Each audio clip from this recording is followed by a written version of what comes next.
Welcome to the Make the World a Better Place podcast. I'm your host, Shanice Harris, and this season we'll meet leaders with connections to Girl Scouts serving in our community and beyond. Together, we'll hear stories from Girl Scout alum and their adult supporters who are making the world a better place using their courage, confidence, and character. This is the Make the World a Better Place podcast.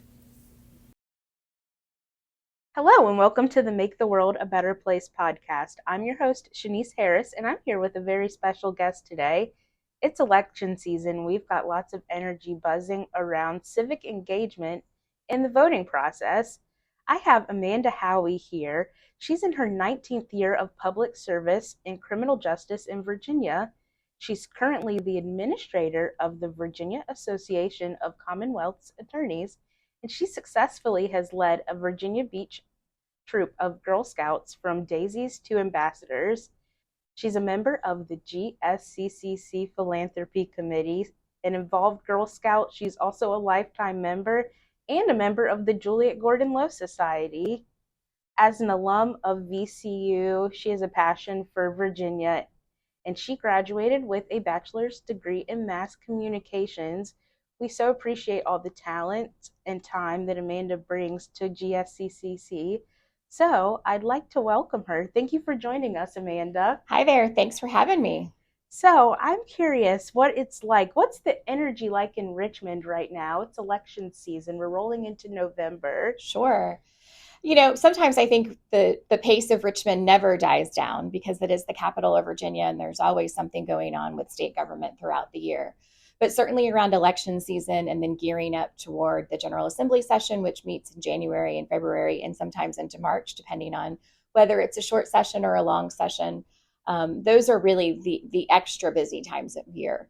So it's certainly a good time to be in Richmond all the time, but certainly when things are going fast and furious during election season and the General Assembly session, it's certainly an extra busy time of year there. Absolutely. That's when you get to see the wheels of that democratic process turning. Exactly. And the streets are full of people, lots of conversations on the corners as you're walking to and from about politics, about life in general, which politics sometimes affects, right?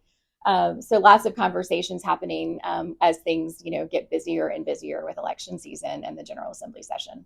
And when we're talking about your role and your office in Richmond, can you briefly elaborate a bit on that, your role with Virginia Association of VACA and what VACA does in general? Sure. So the Virginia Association of Commonwealth Attorneys is a private association that supports Virginia's prosecutors. So there are 120 jurisdictions in the state of Virginia. That means there's 120 elected or appointed, depending on where they are in their election cycle, Commonwealth attorneys. And then on top of that, there are about 900 more plus prosecutors in the state. And so I primarily day-to-day work with the elected or the appointed Commonwealth attorneys, but then serve all of Virginia's prosecutors. So you're talking and looking at well over 1,100 people.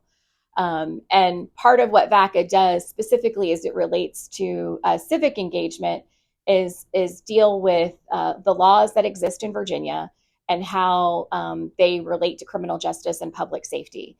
And so one of our main roles every year during the General Assembly session as bills are introduced is to review those bills to determine whether there's a public safety or criminal justice impact, and then relay to the legislators or the patrons of those bills, what the result of that bill would be.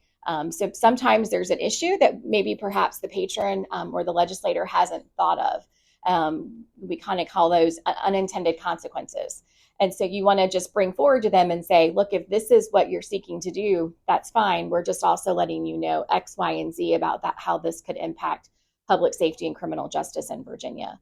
And then on occasion, there are bills that VACA will take a position on that we'll review them as a body and determine whether we're opposed to the bill, whether we're going to support the bill or take no position. And that's certainly another element of the work we do in terms of civic engagement on the way to public safety and criminal justice. Mm-hmm. Very important work happening behind the scenes to ensure our our checks and balances are all there. Exactly. I mean, and sometimes the legislators don't agree with us, and that's fine. That's sort of the name of the game. But as long as there's open dialogue, good communication happening, that's important for everyone, and that's important for citizens to be involved in that process too. To certainly be mindful of bills that are being introduced, to explore the different resources that exist within the state to be heard, and sometimes that's aligning yourself with an association like mine. So sometimes we'll really hear a lot from victims of crime, and they want to be heard on things that matter to them. We're also very mindful of defendants. Prosecutors have a responsibility to the Commonwealth, and that is not just a victim, but also the defendants, to ensure the efficient, effective, and ethical prosecution of defendants and the comprehensive representation of crime victims and witnesses. So we're really, as prosecutors, looking to balance both of those sides, both of those entities, in the name of justice. Right, and that's when rights come into play, and that's very important work. So I'm curious, how do you bring that experience to Girl Scouts? What's your history and current experience? You serve in some leadership roles with our council. Can you tell me a bit about that? Sure. So I'm currently the board secretary, and that's a wonderful thing. That just recently happened, and have served on the board for a couple of years prior. And so it's nice to sort of have that new role going forward. Prior to that, and what really got me more involved here at council directly, is my troop that I had led for since they were Daisies, and bringing them through to ambassadors before, right as maybe a year or two before they were graduating from high school. I called Tracy and I said, look, I'm in this weird place of exploring what to do next with Girl Scouts as we wrap up this. Not sure I want to start a new troop, just yet. What can I do to sort of bridge that gap, but still stay involved in Girl Scouts? And she suggested joining some committees that are connected to the board. And so I did that. And then that ultimately led to a board spot. And then during my time with my troop, I worked on the leadership team with my service unit. And that was always a great thing to deal with other and to learn from other leaders and other volunteers that are supporting troops at the service unit level. That's where sort of the extra magic is happening day to day. And then it's nice to serve at the board level, where you see things sort of a bigger, perspective. I love having and being part of the conversations with the board when I can remember what it was like. Okay, this is what's happening at the troop level. So sometimes you want board members from all walks of life, and some of them don't have any history with Girl Scouting. And so it's fun also in the context of a meeting to be able to describe, here's the practical way it's happening in a service unit or within a troop, and doing that education within the board. And then also learning from them about how, at the business level, perhaps a similar situation is happening from their perspective. And we work together to sort of bridge those things to make, Girl Scouting just more fun every day. You're able to draw in on your expertise from your past experiences to make this function as a board member. Like you were saying, you have been in the shoes of a troop leader, so you are able to draw from that and give some guidance. But also in the role you serve with VACA, I think you've got a lot of decisiveness, and you're able to look, like you said, at the big picture. And that's really powerful as a board member. And we're looking at our community, leading our council. That's just wonderful work that you do personally. And I want to touch on how grateful we are to have that expertise on our side. So when we're talking about, you worked directly with Girl Scouts, so why do you find, even at young ages, that it's important to expose girls to civic engagement and give them leadership opportunities even before they're even thinking about voting? Sure. And I think even that goes back further for me. I was a Girl Scout in this council, grew up in Virginia Beach in the Kings Grant area, and was a member of that service unit. And my parents were both public servants. My dad's a police officer. My mom worked for the city attorney's office in the city of Norfolk. Dad was a Norfolk police officer. So certainly spent a lot of my time, going back and forth from Virginia Beach, where we lived, to Norfolk and City Hall. Spent a lot of time in Norfolk City Hall and in the police department there. And you really get a sense of, everyday people doing the best they can with what they have, where they are. And I think that message just was instilled in me then, and I carry it on now. And I think that definitely applies to Girl Scouting, in that everybody, and really not just Girl Scouting, but every nonprofit. Obviously, I'm biased towards Girl Scouting, understandably, right? But everyone, can make truly a positive difference in the world by doing what they can with what they have, where they are. And I think that can be, something simple as holding the door for somebody as you're, leaving Starbucks or Target or wherever your errands take you, to making a sizable contribution to an effort. Those things, some people might think the size or the scope of that is different. And sure, by definition it is, but the messaging in both of those elements is that you're doing the best you can. You're making a positive difference with what you have, where you are.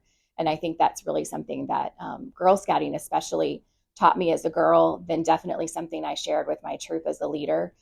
Part of that is just showing up, right? Sometimes doing the best you have is showing up. And that's certainly something that I, learned as a girl, and certainly took it to the girls that I was with as a troop leader. I couldn't agree with you more. Doing what you can, when you can, with what you have. And research shows that youth who get involved with service activities are more likely to be adults who give back to the community and stay involved. Absolutely. It's public service and community outreach projects really go hand in hand. And I think that the more you are involved in your community, you just have an awareness of what's going on. And you can't always help in huge ways, right? But for any number of reasons, finances are usually top of mind. But you can make small differences in people's lives, and they may not know it, but you do. And you're doing it. And I think what's important too is you're just doing it because it's the right thing. And you're not expecting anything in return. And I know, we all get bogged down with our daily lives. And I think if we can just take a minute, and sometimes, like I said, it's as simple as just holding the door for somebody as you're leaving and they're coming in, that really can change, your outlook, can change their outlook. I know it sounds maybe hokey, but it really does make a difference. It does. A simple step of kindness, and we're learning all about that with our Spread Kindness campaigns. These small acts have a trickling effect. They really expand beyond the one thing that you did or can give. Sure. So when we're thinking about how our youngest community members can get involved, Girl Scouts is offering right now the Promote the Vote National Service Project. What are your thoughts about that, and what are some recommendations you have for Girl Scouts to get involved with that? Sure. I mean, I think that anything that Girl Scouts does, especially, leading and building up and educating a girl to 18, right? That's what we're focused on, and taking a girl to an adult status in Girl Scouting, and then life in general. And anything that you can learn in your social studies class at school, in your community, maybe even student government, that at school is then applying to how governments work. Really taking the time to understand how a bill becomes a law, super important, especially because you think that it's just all these really smart people making laws. And yes, they are, but they're also regular people like you. And so a Girl Scout can see a problem, bring it to their parent, bring it to a trusted adult, and discuss ways to make a difference, to make that negative thing become a positive thing, and the processes by which you do that. And so a lot of the projects that Girl Scouts are involved in, it's to identify a problem and then define the solution. That is really the basis of government. That's really the basis of Promote the Vote projects. It's find a problem, create a solution, and say that that's not your forte, but you at least want to be involved in the process. Then you're seeing and you're working with people who have identified those problems. You're supporting their efforts, and you're getting out and you're learning more about how changes can be made. You have to, call City Hall. You have to ask for a permit.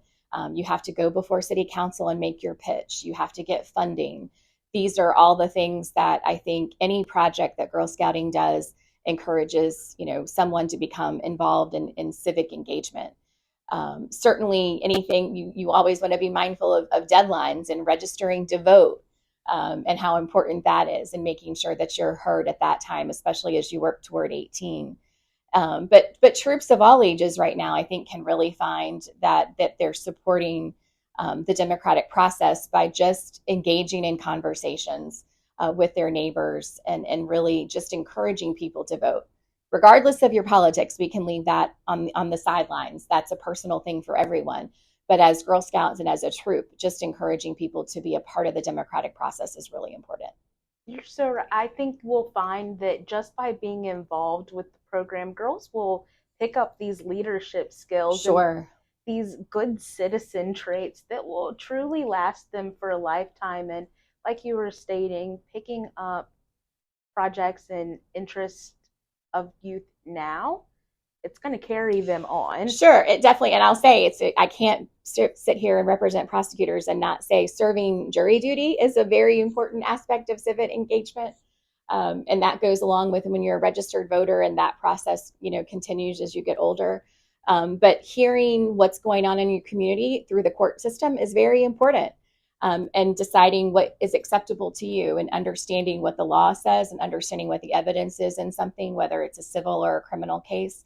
That's another really important way of being a good citizen, and not getting that jury notice and going, oh my goodness, I don't want to go. Certainly it's a change to the schedule. It's certainly not something that you had planned, but it's still something that a little pivot or a little adjustment to your day, can be made to serve the greater good. Yeah, there's beauty in having an invitation to share your voice. Exactly. I love that. That's perfect. We're so excited. I'm stealing that from you. Please. I love to see girls getting involved with democracy, and this goes to show how our alum are out doing amazing things. We're so stoked to still have you here with GSCCC helping us make the world a better place. Absolutely. Everyone, that was Amanda Howie. Amanda, thank you so much for joining us for this episode. Absolutely. Thanks so much for having me. All right. We'll see you next time. Thanks so much for joining us. For more episodes like these, visit our website at www.gsccc.org